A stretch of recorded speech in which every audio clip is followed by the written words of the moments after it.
everyone, I'm back. It's been a while since I've done a review on a ComiCon. The ComiCon that I'm going to review this time is Stratford ComiCon, which is by Pop Culture Canada. They do a lot of great little shows throughout, like, Ontario.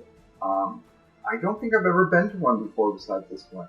Usually they're further north, a little too far out of my range to drive to, but I really wanted to do Stratford because Stratford is a beautiful town, and I just love the architecture. I love the feeling around there, but, I'm not a native, so I can't really say, there might be other things I don't know about, but I do love to visit it. So, Stratford ComiCon took place on June 2nd. It was between 10 a.m. and 3 p.m., so a very short show, which I'm all right with, It took place at a place called the Arden Park Hotel, and it's in a little party room or conference room or whatever. So there wasn't that many vendors, and I do like that. I mean, not just because of competition, but because the fact that when people come, you have time to sit there and talk to them, and you can also get to know people that are other vendors. It's not so bad. So, I want to do something different because it was suggested in one of the comments on one of my previous videos that it would be nice to start off with what I sold and how much money I made before I start deducting costs.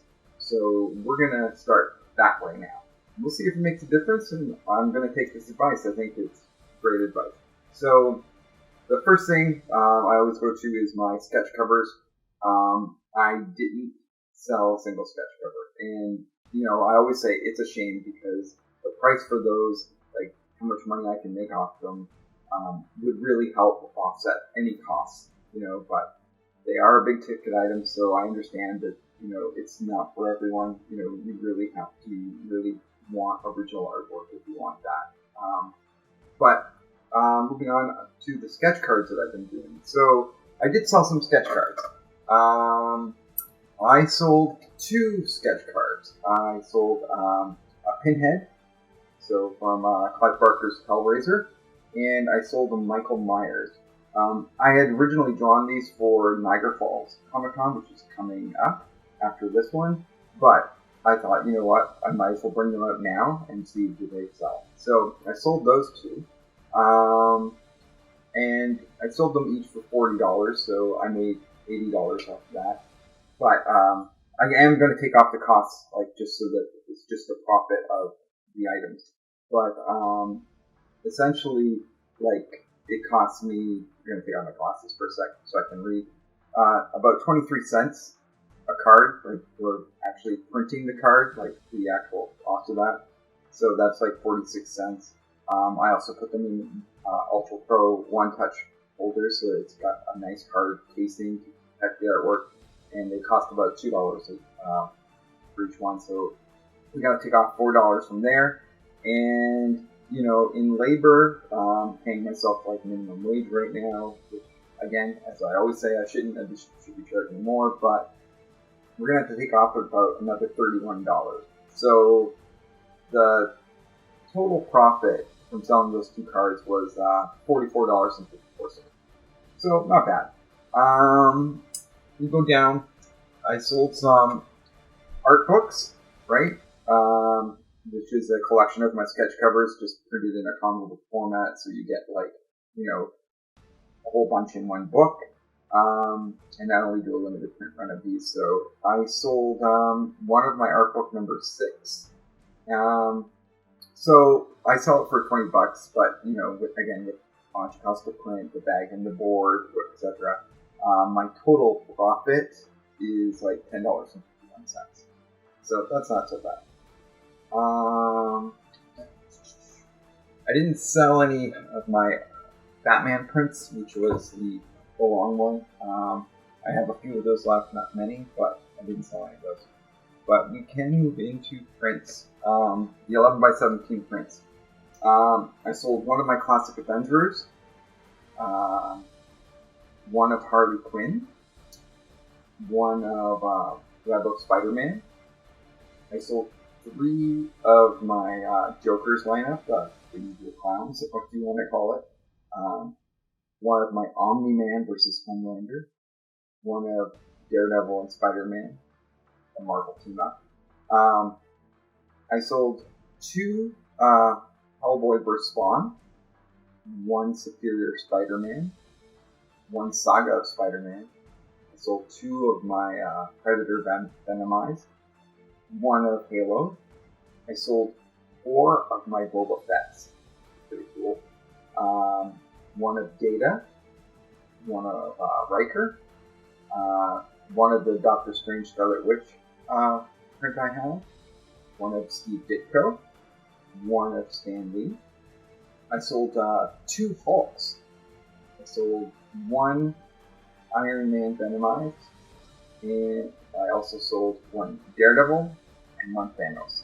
So, not bad. That's quite a lot of prints for such a short period of time at a con. But, all in all, though, with that, because, I usually charge like $10 print, but also I give a bulk discount, by, 3 for X or 5 for X price or whatever.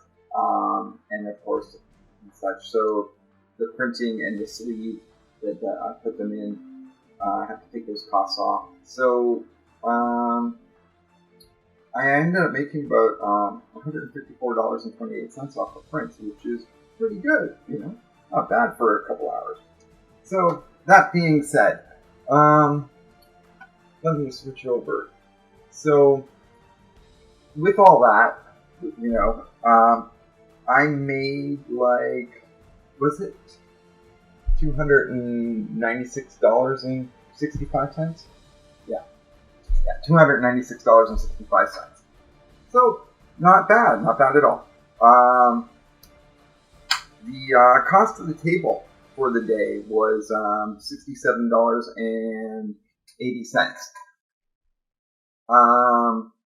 I did my social media posts, of course, ahead of time. I usually do 1 week away, and then I do a post for each thing that I'm kind of selling, like my art books, my prints, my sketch cards, my sketch covers, and then I always do a post 1 day away. So I have to pay myself for creating those graphics and the time for posting those. So, that's gonna cost about $23.25. I had to drive to Stratford, and it's not too far, but, there and back, it does cost money.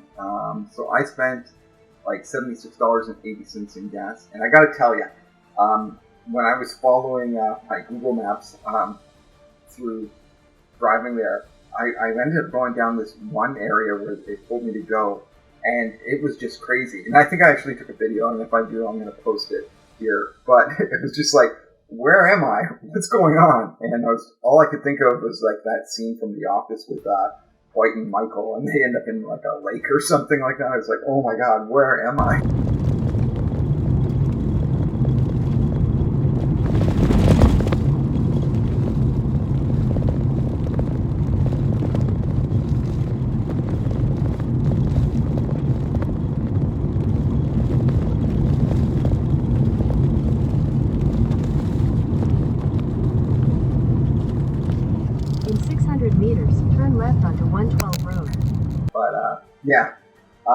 I spent about $20 in snacks, food, drink, there, back, at the con, I spent $3 to print some new signage, and then I have to also now subtract from some of my hardware that I used to set up my table.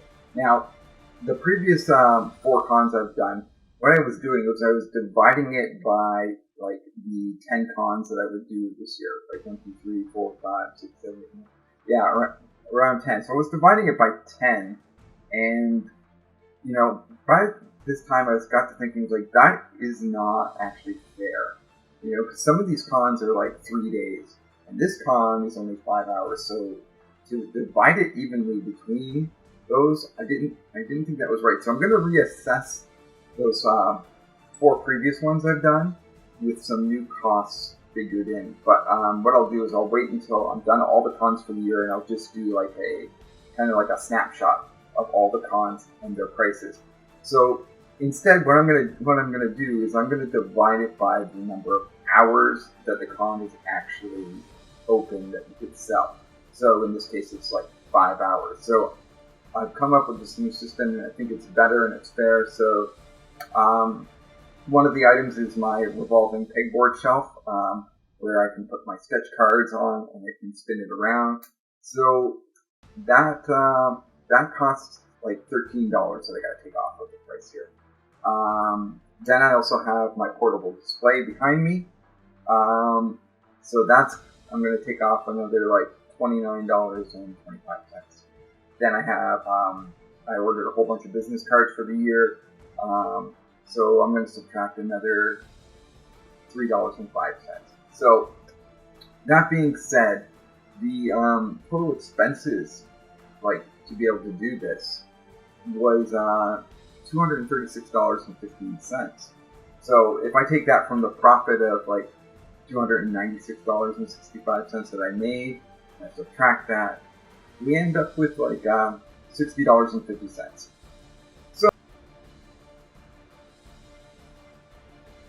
but one other good thing about the Comic-Con at Stratford was I got to meet some really great creators, connect with them. I picked up a couple of their books, and I also ran into an old school friend, Sean, who had moved there, and I hadn't seen him in many years, and it was so great to see him. But anyways, the next con I'm going to do is Niagara Falls Comic-Con, and this one I was really, really hoping for. I really was hoping for this one, because so many people said so many good things about this con, and I'm like, yeah, this is the one that's going to, prove to me that doing the big cons are actually worth it, and that it's good to be there. It's great to get out there, and but I'll leave that for the next video. Anyways, all right, thanks a lot, guys.